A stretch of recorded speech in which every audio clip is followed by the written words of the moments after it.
Well, welcome. It's so nice to have you with us today for this year's competition.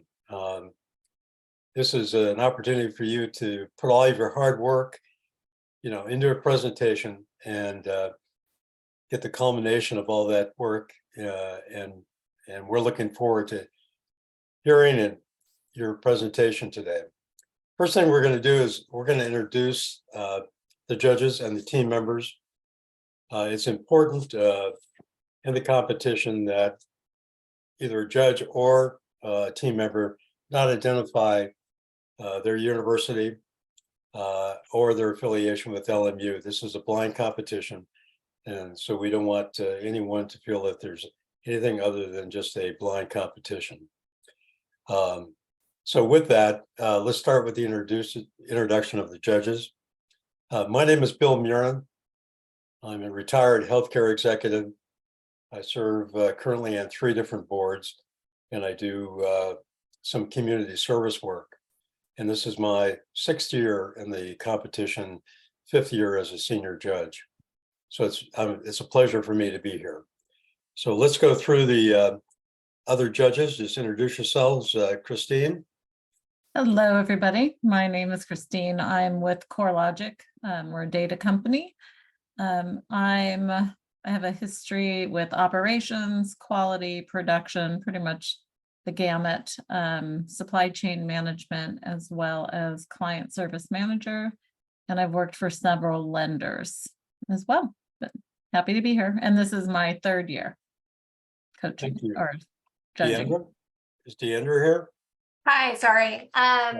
Hi, everyone. I'm Diandra. It's so great to be here. Thank you so much for inviting me. I currently work at Epson America, and I am a portfolio planning manager for the projector team, and I also lead the internal sustainability committee. So I am very excited to hear the presentation today. Thank you. Aaron?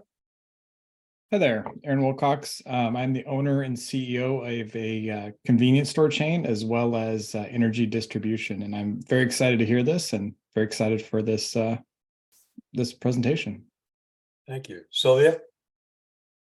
Hi, I'm Sylvia, and I am a founder and an advisor for Sable Advisory Services, and we work with organizations focused on ESG, particularly the S part, the social aspect of ESG. Thank you. Thank you. Fred, you want to introduce your team? Well, good afternoon, everyone. It was lovely to meet you. My name is Trent Voss. I am an MBA student. This is kind of my 1st year doing case competitions, and I am looking forward to doing a presentation in front of you. I'll turn it over to one of my team members, Abhishek.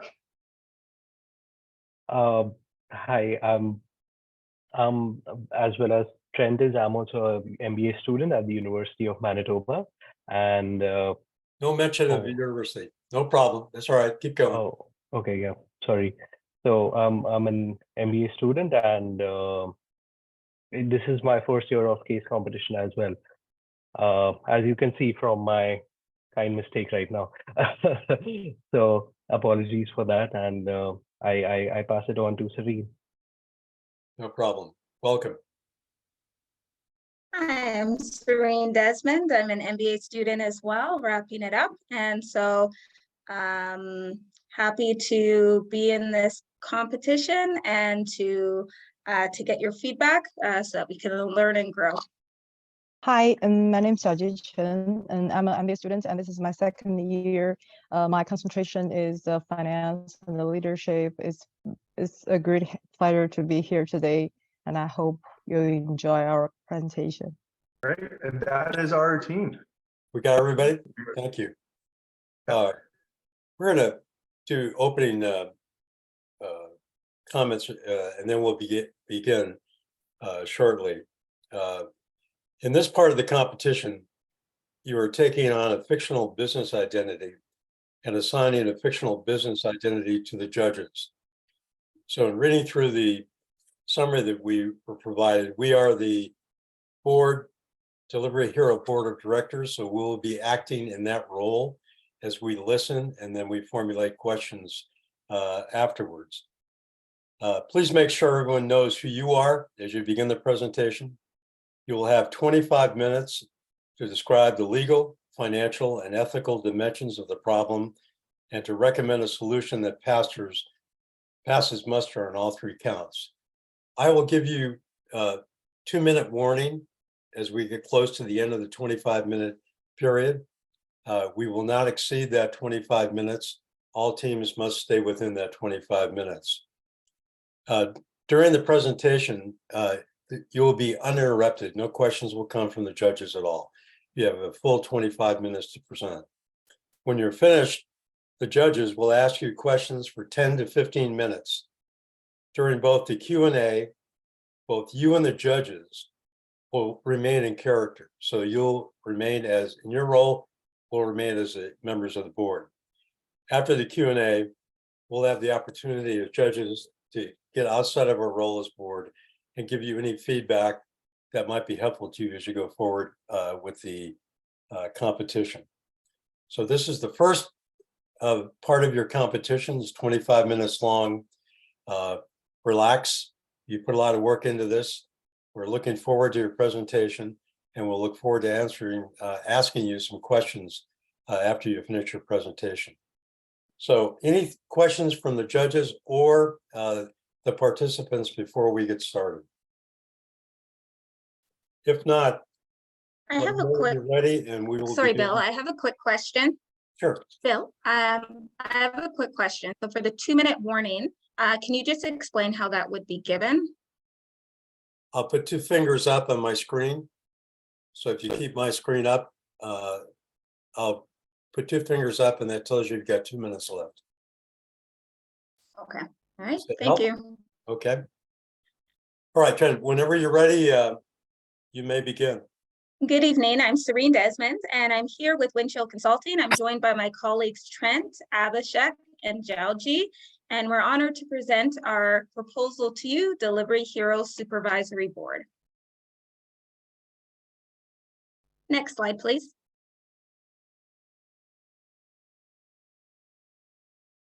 So as you're aware of, there's been an emergence of the food delivery industry. As of 2021, it was worth $150 billion, American dollars, and it's tripled in size since 2017. So this has been in response to society's busyness between work and personal schedules, as well as the pandemic. So there's been a greater demand for at-home deliveries. So this increase in deliveries, next slide, please. This increase in delivery has come with an environmental cost. So this industry is prone to high carbon emissions because of the frequent deliveries. And there's a projection that in 10 years, if no sustainability changes are made, there'll be a 32% rise in carbon dioxides, which is accounts for 2/3 of the world's global warming. So the delivery industry needs to become more environmentally friendly. So we've noticed that the delivery industry has acknowledged that it needs to become more sustainable, and it has various sustainability approaches. This includes sustainable packaging that are recyclable or compostable, and the use of carbon offsets. But despite all these various approaches, little has been done to address everyone's carbon emissions related to their own operations. Next slide, please.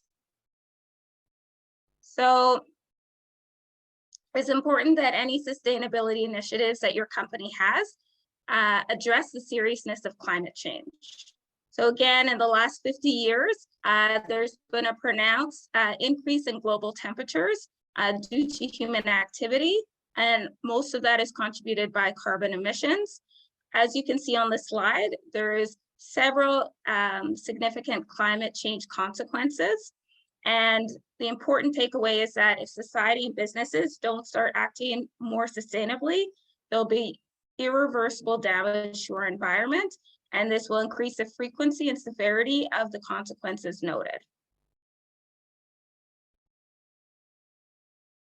So We've researched your company and we'll just quickly review a couple of facts before we get into the meat of our presentation. So you as Delivery Hero are a key player within the delivery industry. You're a food order and delivery platform headquartered in Germany. You're publicly traded. Your operations include 4 regions: Asia, the Middle East, North Africa, Europe, and Latin America.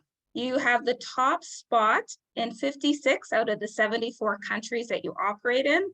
The majority of your revenues come from commissions and delivery fees. You're still operating at a loss. However, your results have been improving, but you're still worse off than some of your competitors. Because of your global dominance, you're in a good position to lead better sustainability practices.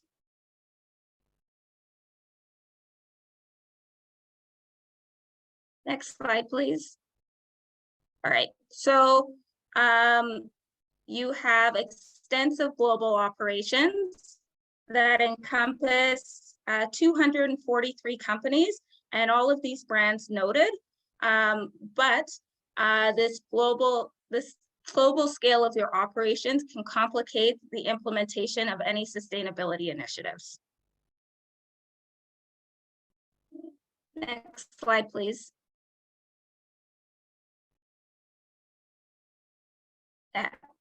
So with your global scale comes a lot of carbon emissions. Most of them are indirect and originate from your value chain partners. So you can see that Scope 3 represents almost 99% of all your operational emissions. The majority of that relates to deliveries and packaging. So to really make a significant impact on reducing your carbon emissions, you need to get buy-in from your value chain partners, because you don't have direct control over these emissions.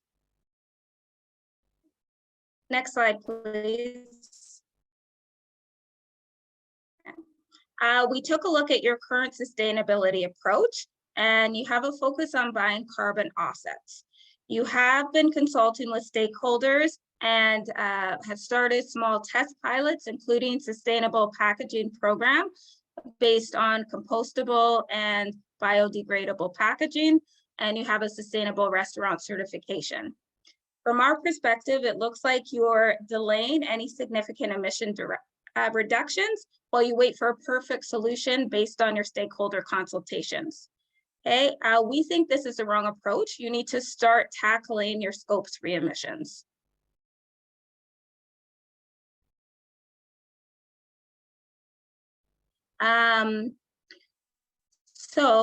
We've compared all of your regions. We've noticed that the majority of your operations reside in Asia. So that's where we'll have the most environmental impact with any of your sustainability initiatives. However, we feel it'd be easier to start in Europe because you have a lot of brand recognition, with 25 countries you being ranked as a top delivery player in 25 European countries. It also accounts for 12% of your gross merchandise revenue. And starting with a relatively small population will mean that it's easier to introduce a sustainability initiative and refine it before you scale up. Next slide, please. Okay. In addition, another reason why we think that Europe would be good is we could see it has a smaller proportion of global delivery orders. So a smaller volume is easier to start with. And then Europe, as I mentioned, has strong brand recognition. It has good low emission infrastructure, including electric vehicles and bike paths. And there's high sustainability acceptance among its consumers. And digging down into your European region, one of the brands that you own there is Fedora. So this is localized to 4 Nordic countries: Sweden, Norway, Finland, and Denmark. So we believe that this brand is uniquely positioned for a test pilot in Europe. And if we go to the next slide,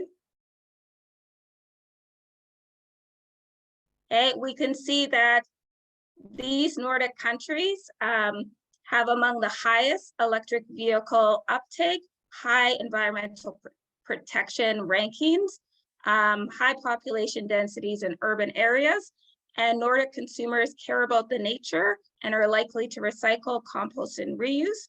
So the low emission infrastructure and strong consumer attitudes towards sustainability mean that this will be a good place to start any test pilot. So the problem as we see it,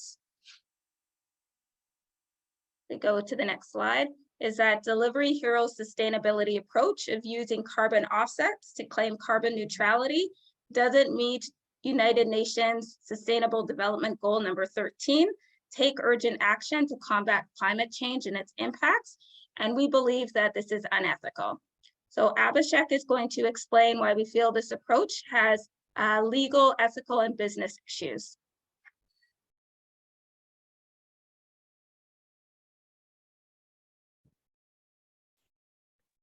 So what Delivery Hero is doing currently? What is the ethical issue? Delivery Hero is currently claiming that it's carbon neutral.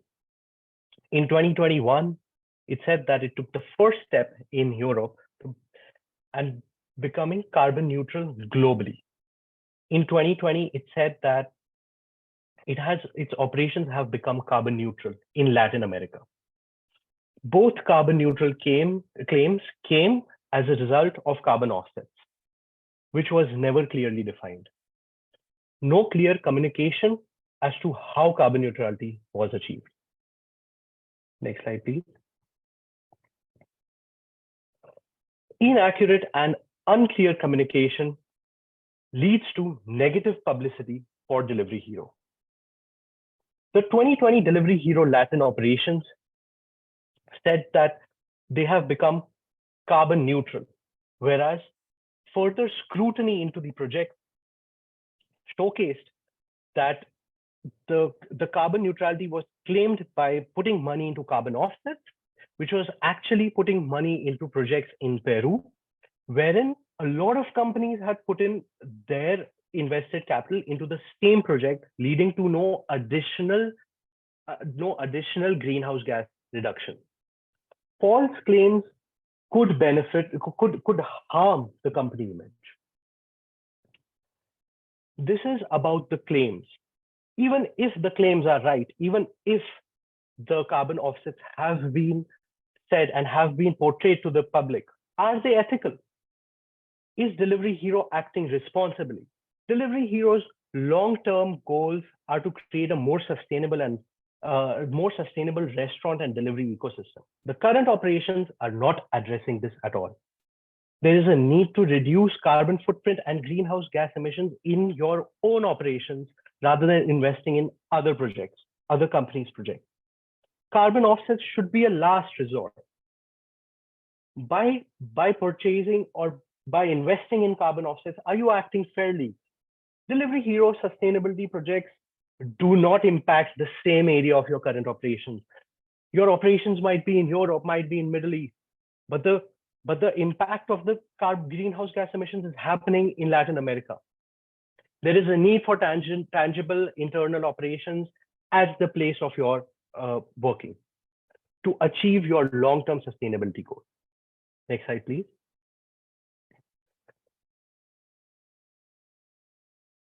Not just that, the carbon offsets are also leading to a conflict of rights. Yes, definitely, you are checking the rights of company and investors. You are giving them profitability. You are claiming carbon neutrality. Restaurants are getting to keep their costs low, make a profit. Delivery customers are getting quick delivery. But what about the current and future generations that are impacted by climate change? What about their food and water security? What about their safety from elements? What about the customers who are getting inaccurate information via inaccurate advertising? You have to achieve fairness and balance in stakeholder treatment. You have to promote ethical and sustainable business environment. Talking about the legal aspect, there are a lot of lawsuits that are challenging carbon neutrality claims. Seeing the ones in Germany where your headquarters are, the Volkswagen versus Deutsche Umwelt case, this environmental community, this environmental organization filed a case against Volkswagen because Volkswagen claimed that their electric vehicles are carbon neutral. What was the result? Volkswagen had to pay 50 million euros in damages. Why? Because those claims were not accurate. What happened? What happened in the case of ESG disclosures? The ESG disclosures, such as the companies such as Nestle, had to put forward their ESG disclosures, but they never did.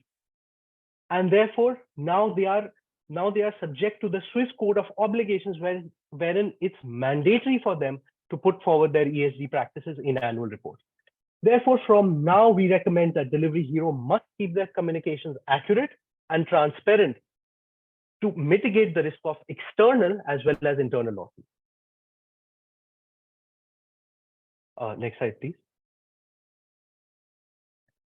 The case against carbon offset, the Shell climate case. This case directly relates to your operation. Why is that? Because Shell claimed to reduce 45% in their greenhouse gas emissions by 2030. But there was no clear communication as to how they are going to do that. Melee Defense later discovered that this reduction was by the use of carbon offsets. And they said that this thing is not just unethical, but this is illegal as well. The government overruled the Shell's reduction in carbon offsets claim, and they asked them to do that via their own operations. What is the takeaway?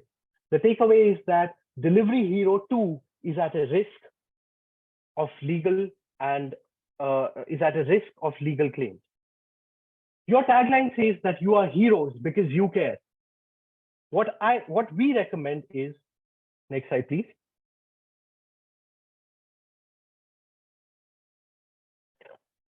What we recommend is that Delivery Hero's sustainability approach must prioritize reducing carbon emissions without relying heavily on carbon credits. Additionally, the company must endure clear and transparent communication regarding its sustainability efforts. So first thing is reduce the carbon emissions. Second thing is be transparent and clear in your communication.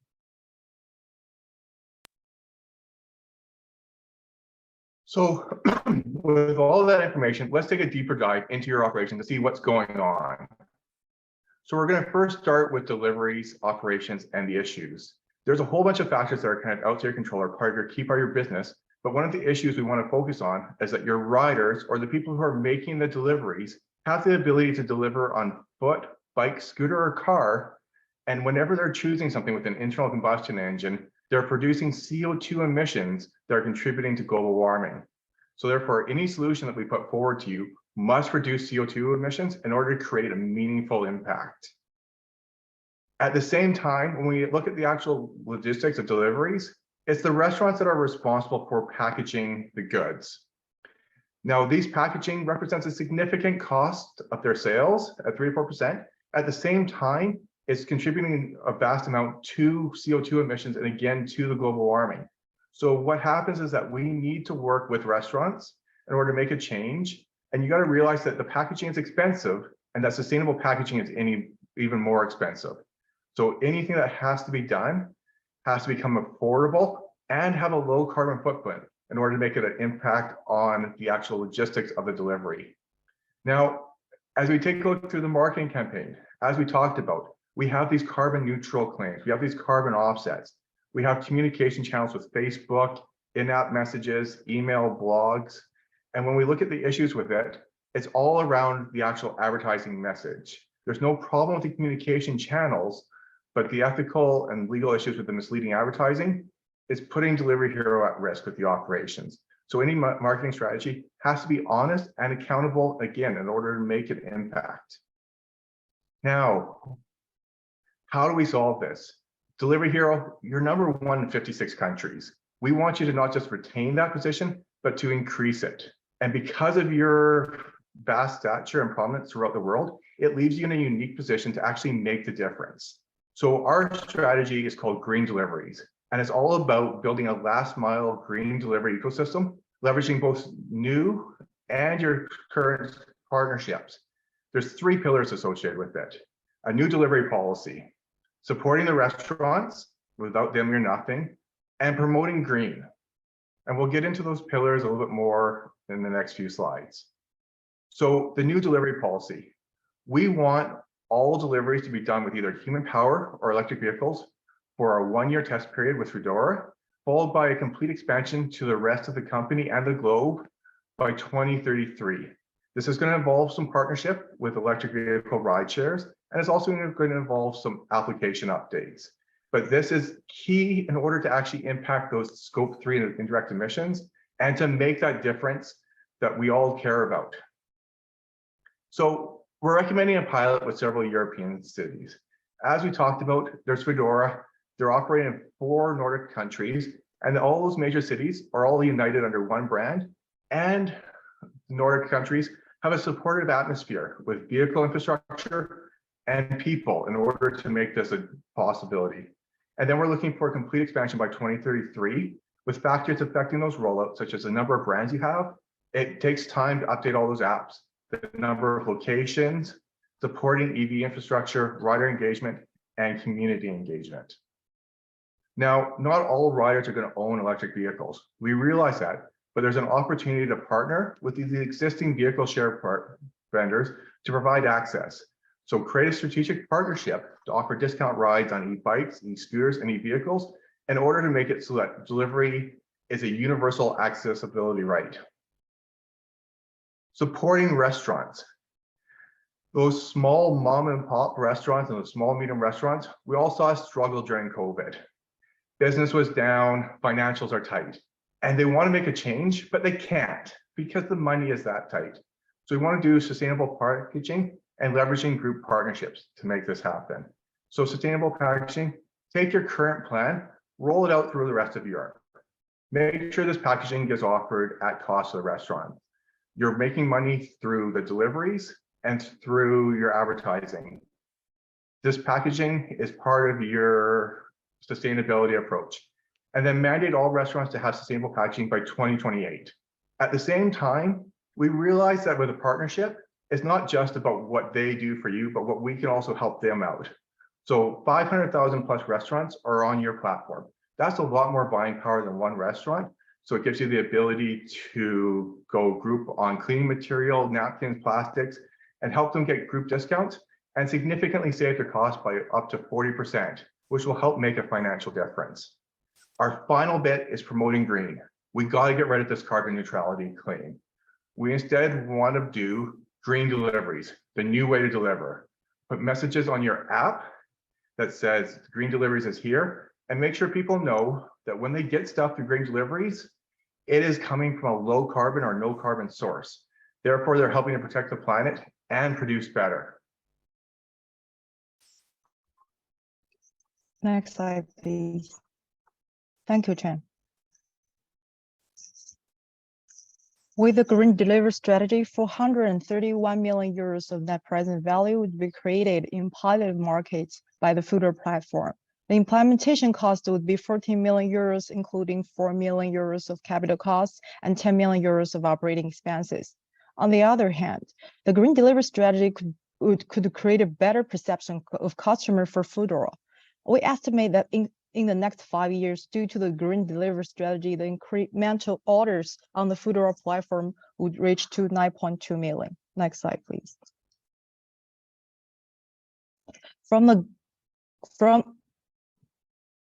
Next slide, please.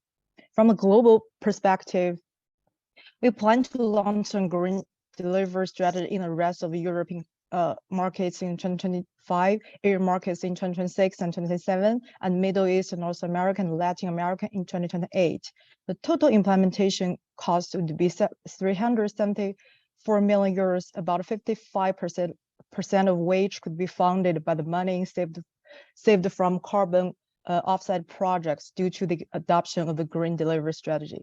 And also in the next 10 years, the Delivery Hero platforms could get incremental 444 million orders because of more sustainable brand image and customer preference. Last slide, please. Creating 4.86 million euros of net present value.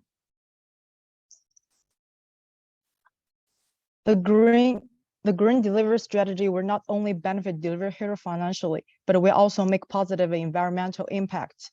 By 2028, in Europe markets, 100% of orders will be packed with sustainable materials and delivered by electrical vehicles, achieving the goal of net carbon. From 2024 to 2028, about 2 million tons of carbon dioxide will be stopped from entering the climate.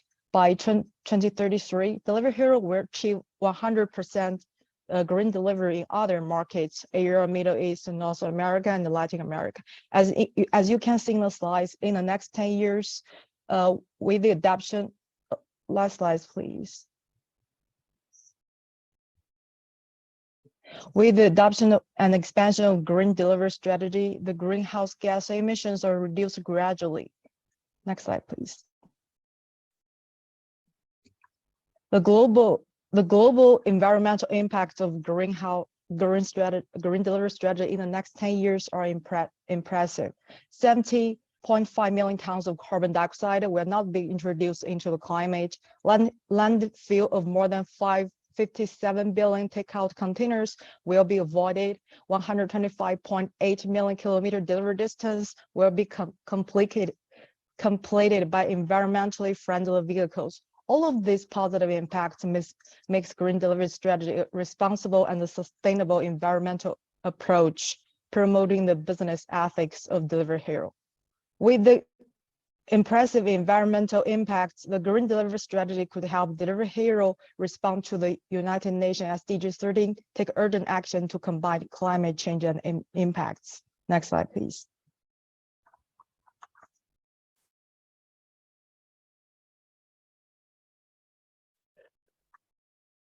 Build a last mile green delivery ecosystem, leveraging new and existing partnerships. Thank you for your time, and we are open for any questions now.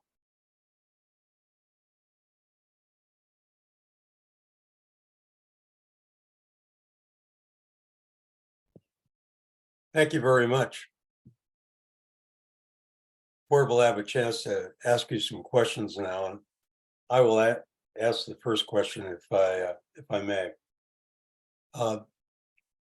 In the presentation, you provided a lot of information in the ethical section about the implications and the risk to our organization.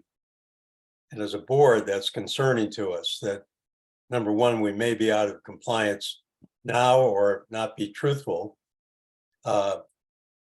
But then you go on to the presentation that has some solutions. And I'm curious, is this more of a risk avoidance strategy that you're suggesting, or is it somewhat based in the organization's ethical responsibility to do something to improve our record? Is it a risk avoidance, or how did you come to that conclusion? And how should we interpret that? Thank you very much for the question. This is not a risk avoidance. The biggest thing for Delivery Heroes, as I always talked about, is your model is that we are heroes because we care. The sustainability is baked into your company and into your goals.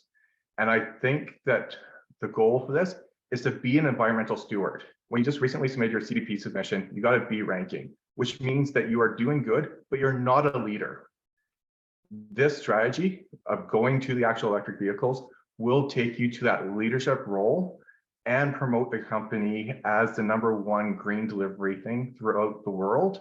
And it will make you both live up to your own standards of being a hero because you care, and at the same time helping to protect the environment and those sustainability goals that are mentioned on your website multiple times and as part of your commitment to the UN. Just to follow up, do you have any information that suggests our brand would be enhanced if we approve your recommendation? I would say so, because based on the research we did, we have determined that in Latin America, up to 75% of their food purchases are based on sustainability.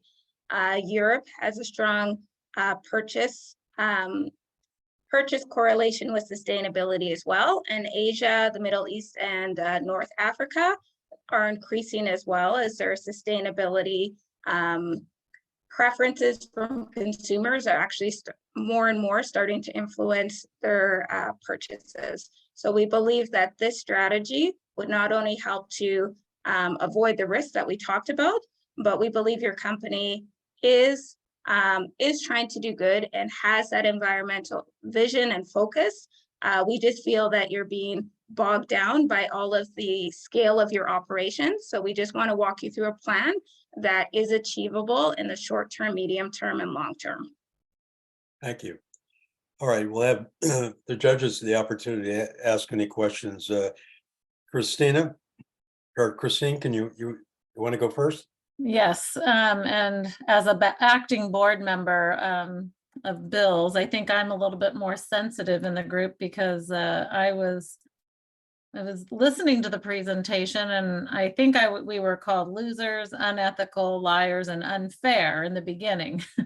And so it took me a little bit to get through it, but as we worked through your plan, and I think Serene, is that how you say your name, Serene? Your explanation really helped me through that. So I appreciate that, and would like to hear more of, you know, how we can avoid some of these things and get there, because I think that's important for our company. Thank you.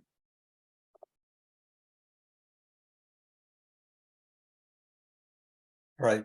You want someone to respond to those comments? Sure, I think, yeah, that's a great, sorry, Bill. Yeah, so I know that your approach was to look through our company and tell us, you know, some of the things that we're not doing correctly, but is that your approach? Is to kind of lead us through how we can be better?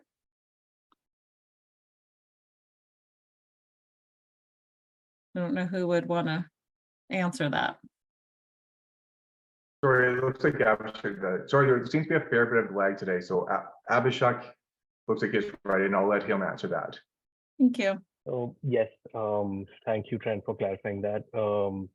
There was a bit of lag, that's true, but what I could understand from your comment is that how could you, what would we recommend as to how to become more ethical and, you know, to become better as a company? Is that correct?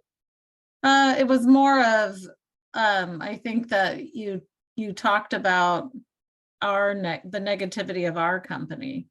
And then was that your plan to point out the negative so that you could lead us to positive? So I would like to answer this question with the help of a illustration. So you might know as a clay maker or a pot maker. What he does is he puts his hand inside the pot and gives it support, but from the outside he's hitting hammers. What we wanted to do is hit hammers, but also support from the inside. Although there are a lot of things that Delivery Hero is doing right now that could lead to legal actions later on by internal or external parties, there's a huge scope of improvement that would help your company become more ethical, as well as help your company come out of the risk of legal actions. The first point for that is to focus on giving a clear communication and a clear message across to all the parties out there. The second one is to reduce the focus on carbon offsets. On the other hand, focus on your own operations to actually make a grounding impact. So that would be my support from the inside. From the outside, it would be that it might come off as illegal or unethical to a lot of parties involved, a lot of stakeholders involved. I hope this answers your question. That was excellent. Thank you. Deandra? Thanks. Well, thank you for that great presentation. You know, I like the others, I was struggling to really open my ears when I felt kind of attacked. I think we do care. I think our company does care genuinely. So, you know, it gave me a couple minutes to listen, but, you know, I am a numbers person, and I really do love the presentation, but I care about the earth. I just want to understand, you know, we have competition, and I want to make sure that our company is a company in 10 to 20 years from now. So I'm curious if you all did any research on our competition and what they're doing around sustainability, like Uber Eats and these other companies that, you know, we're going head to head with.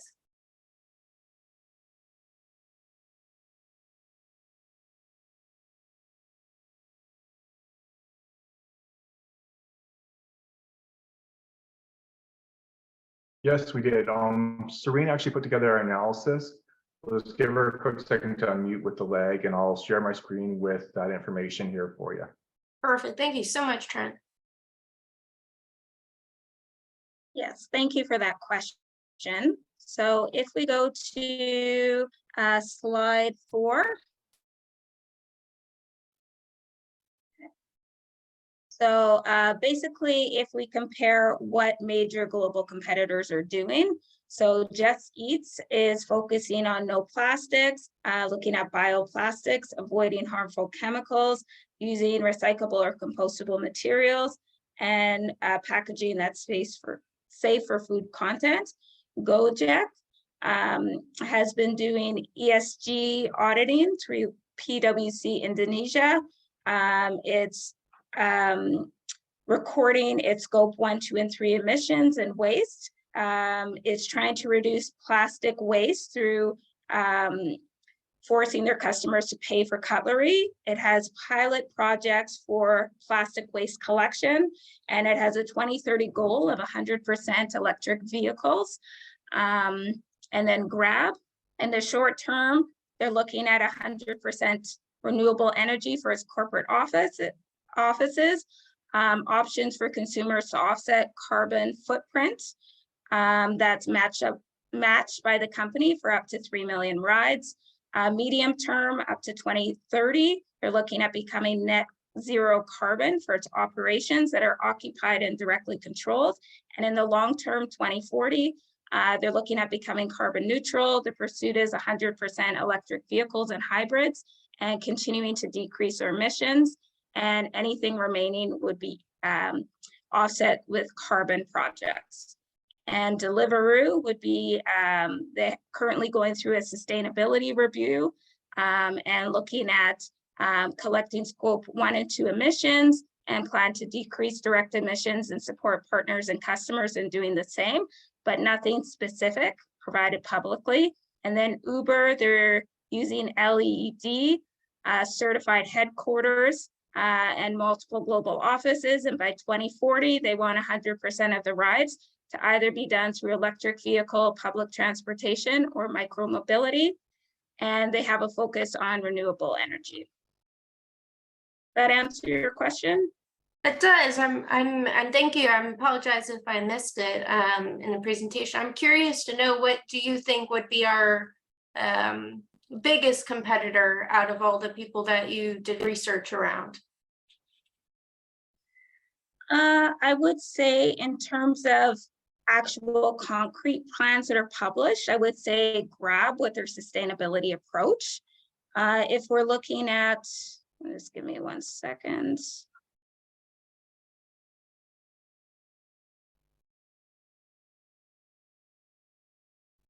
If we're looking at in terms of financial position, I would say all of the global major delivery companies are running losses, but financially, the one that's doing the best as of 2021 would be Deliveroo, because their net loss was 309 million euros, as opposed to 893 million euro loss for Just Eat.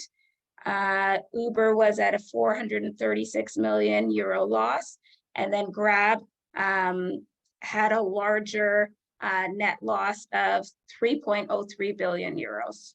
So just to reiterate, I would say that financially speaking, I would say it would be Deliveroo, but in terms of tangible sustainability actions, I would say grab.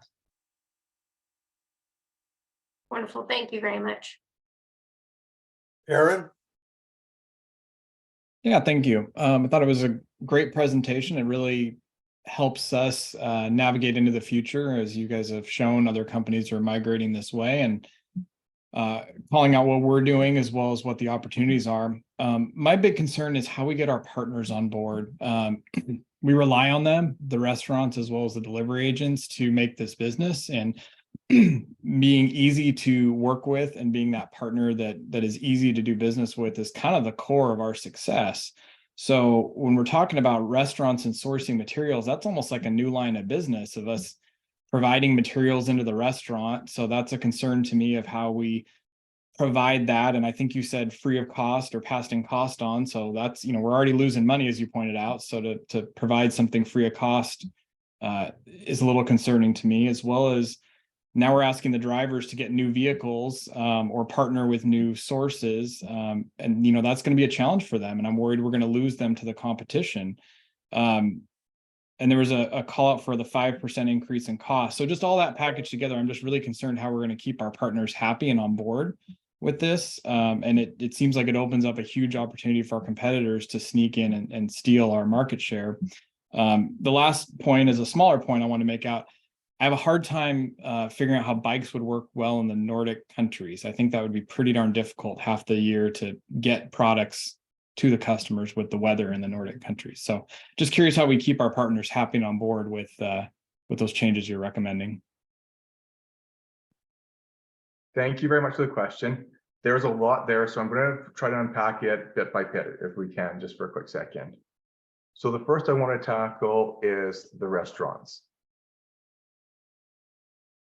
So one thing I'd just like to clarify is that we're actually looking to supply the packaging at cost. So not free, but essentially, so we're not making a profit of it.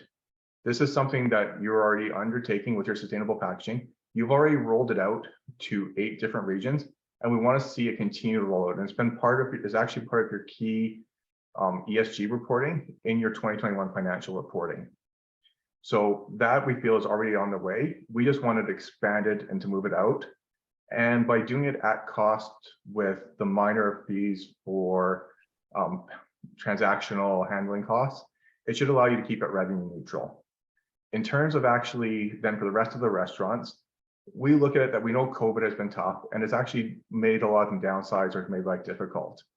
We've also seen mergers and acquisitions can have a big impact on a restaurant's operating budget.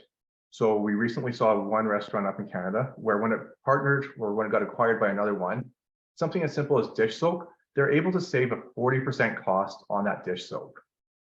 So we would be looking to handle essentially kind of as a middle person, we're already taking commission money from them, from the restaurants for all the orders, and actually using that to kind of prepay for vast quantities of dish soap, napkins, utensils that we can all buy and ship back to them at substantially discounted prices and create a partnership that allows them to save on their cost.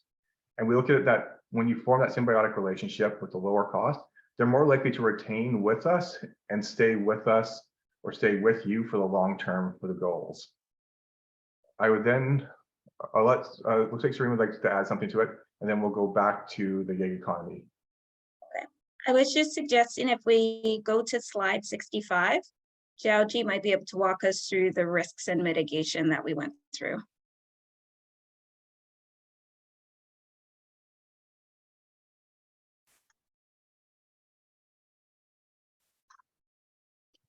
Sorry.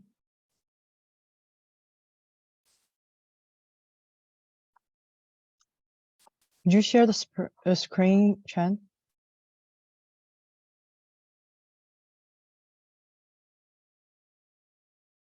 Yes, we have figured out the key risks about how to like the difficulties of building the mature relationship with our partners. The first risk would be if our partners don't agree to discount the electric vehicles renters or riders. So our mitigation would be like connect with the applications to make it easier user friendly for them to agree with our relationship. The second risk is about restaurants. They are not willing to switch to the sustainable packaging, but restaurant are also like kind of our partners. So we are willing to like we plan to leverage global prominence and provide solutions of competitive price packaging. So for suppliers, because of I think our main attraction is our huge volume, because in more than 70 countries, we are number one. We have the largest market share in 56 countries. This is our biggest resources, and we can leverage our huge volume to argue a better price with our suppliers. And for the riders, we need to pay attention to not enough riders to meet the delivery demand if there is a mandate. So we are considering possibilities to increasing the profitability for riders, like some customers they care, and we were in our marketing campaign, we were like connected with the riders, with the customers who really care, who are willing pay for, who are willing to give higher tips for the sustainable riders. This is our platform, and this is what we can do as our large platform. And also because we are exploring, because we talk about the partners, the sustainable packaging are very key important to supply in the food delivery value chain. We're considering the possibility of acquiring and merging the companies specializing in the sustainable materials, and this is exactly something the current companies they're doing now. And I think we need to embrace the possibility of this one, and to help our upstream supplier to figure out more possibility. Thank you.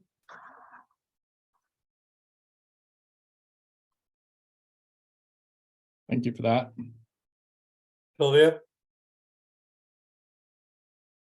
Yeah, I like Aaron, really concerned about the resistance you may get, particularly with the deliverers. And I thought I saw in your slide, you talked about, getting them to maybe walk, use a scooter, and that they would actually get more extra money for that. So is that more pay or higher fees that you'd pay them? You also just mentioned that they probably get higher tips from certain people who are really concerned about this. Yeah, just really interested in the resistance factor in there. And, the company is operating at a loss.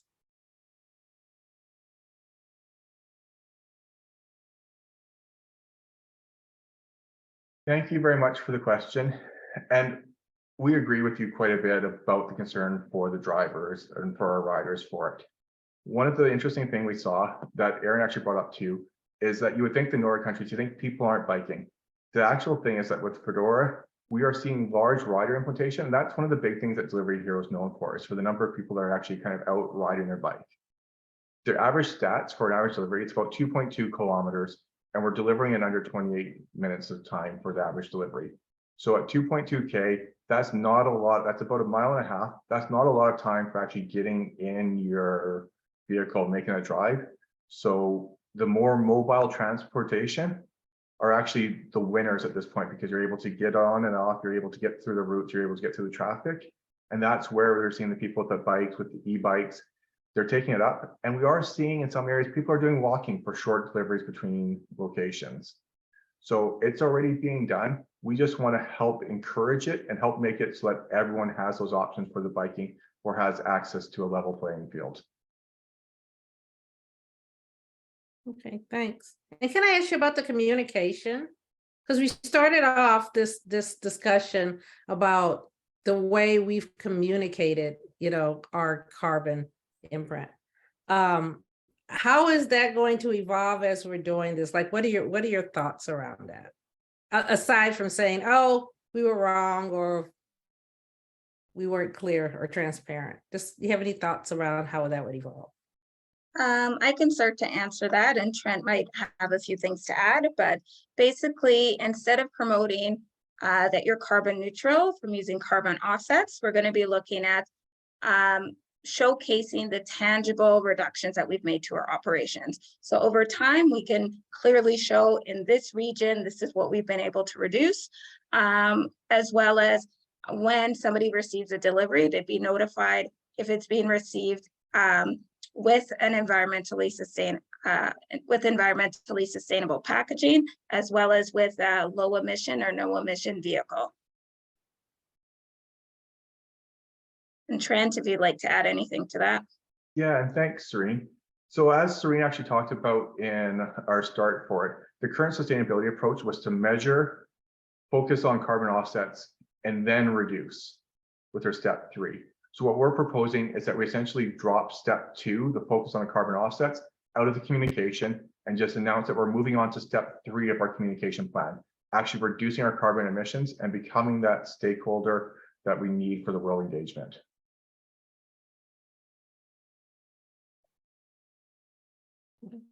Thank you. Just one other question I have. What is the downside if we do not approve your recommendation?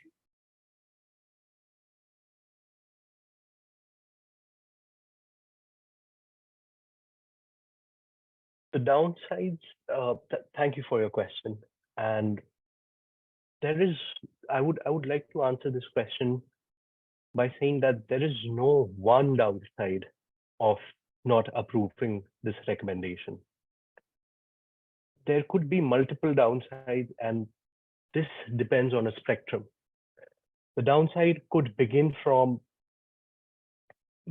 affecting your company and paying bills of up to $50 million to the court, up till the bankruptcy part. Again, sorry to use these harsh words, but the cases have been there wherein companies have actually shut down because of not managing their legal risk properly. Why I say this is because the risk right now is not one-fold, but multifold. You have ethical risks. The business faces a risk of losing its brand image, losing its customers. You have legal risks. Not only external parties, but internal parties. Your own shareholders can sue you for claiming wrong things. You have the risk of the partnerships that you have created, the risk of their trust, the restaurants that trust you. Everything can collapse in 1 second. And that second, for right now, we are not sure of. And to help you never reach that second, we recommend that you take this recommendation so that you prosper and become the #1 delivery service provider out there. Thank you, Abhishek. I'd like to some points. Abhishek talks about what is bad if you don't adapt our recommendation, and I will talk about what you will lose. I mean, what's good for our recommendation, as in our financial impact part. Our recommendation on making money. We have impressive positive net present value to add the market value to the whole companies, and also this is also not so financially viable. It is environment. It will make positive environment impact on the whole food delivery value chains. We're reducing our greenhouse gas emissions. We are avoid the landfill of the containers, and we are also educate our customers through our communication as we had, because it is inevitable to enter to the green delivery, and it is better to do it earlier. And the earlier, the more money, the more profit, and the more systematic benefits to our society. Thank you. Thank you very much. Judges, any other board members have any questions? If not, thank you. We appreciate your presentation, and we can roll out of our role as board members and now be able to give you any comments or observations we have in general that may help you as you go through the rest of the sessions going forward. So does any of the judges have any suggestions, comments, observations they'd like to share with the team? I'll jump in. It's Chris. Well, I think you guys did a fantastic job answering the Q&A, but I think you can see by the board members, right, as our acting board members, we did have quite a few questions for you. And one of my tips or tricks is to actually practice it on someone and see what types of questions, someone with a critical eye, like to ask those questions, and then rework your presentation to add those in and maybe start in a positive and say, this is what will happen to you if you don't, or something that way. And then we have a better chance of hearing what you're saying. But I thought you had really good content and you guys had really good examples. So thank you for that. I can jump in next. I agree with a lot of what Christine said. Thought the Q&A was fantastic. The actual presentation had some bumps, some good information, but just didn't quite flow as well as I would have liked to have seen. I think a lot of that could have been handled in the intro. I think you handled a lot of the, kind of what it is at a very, very high level, but I would have loved to see some more bullet points of, what do you see the opportunities as? What are the threats before you really dove into those? It would have been nice to kind of get a summary of that or high level of kind of where we're going to take you guys. I felt a little lost at the beginning. And then like some of the other board members or judges said, then it was almost an attack. There was a lot of must do this, a lot of kind of demands, it felt like. I think if you could have attacked it, there's two ways I think you could have attacked it. I thought the answer that you gave Ashabak was really good about the pot thing. And maybe if you would have described that at the forefront of, hey, I'm going to kind of tackle it this way. I'm going to hit you this way, but I'm going to do it this way. I think it would have been much more well received to understand that from the get-go. Or if you would have focused on the WIFM of what's really in it for us, I think that would have made it go a little smoother. I would have also liked to see some examples of the clear communication. There was a couple points where you said we really want to see clear communication and communicating out what we were doing. It would have been nice to see just some little snippets of examples of what that would have been. And I really liked the appendix that you guys went to. That was really cool to be able to answer that and pop up the appendix side. I don't see that very often in presentations, so very nice there. So great job. Thank you. Yeah, I'll jump in next. Hi, it's Diandra. Great job. It was definitely very rich in content. You obviously have spent a lot of time doing research and really coming together to put the deck together. So I applaud you for that because I know that takes a lot of time and effort. I think the big thing when I hear presentations is storytelling. That's very, I think some of you could start polishing that up and creating more engagement in that way. And it's okay to pause when there's a lot of content on a slide. It might take a minute to process that. And because everyone processes information at different levels and I understand there's a time limit to the presentation. So don't get me wrong. I know that there's a limit there, but I would thought the beginning, as the other judges said, was a little bit bumpy, but I could tell that some people are really passionate and had really good explanations for things. So I think it was great, and also just keep up the good work, and thank you for enlightening me on a lot of interesting topics. Sylvia? Yeah, and what I'll add is I actually was really impressed with the information that you had, as we were asking questions, just the depth of research that you've done into the topic and how you could just pull that information back up. Was really impressed with that. My only other add I would have is when you're answering the questions, and this may also have something to do with how the deck is set up. Is just who's going to answer what, right off the bat. You just know that, if it's a financial question, it's this person, if it's a management, if it's community, whatever it is, just to already have that lined up. Thank you. Yeah, I concur with comments of the other judges, and I've just sat through too many board presentations in my career, both giving them and receiving them back as a board member. And You have a great deal of content, a lot of good work. I mean, the effort you put into this and the amount of information you have is really significant. But you want to tell your story. You've got 25 minutes.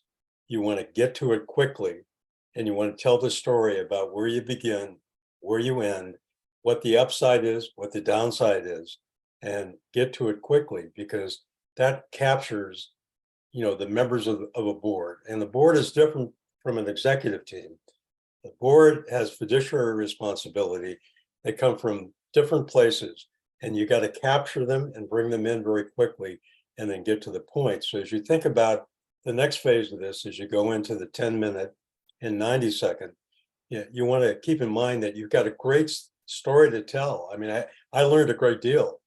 You want to tell that story and hit it and get the outcome that you're looking for.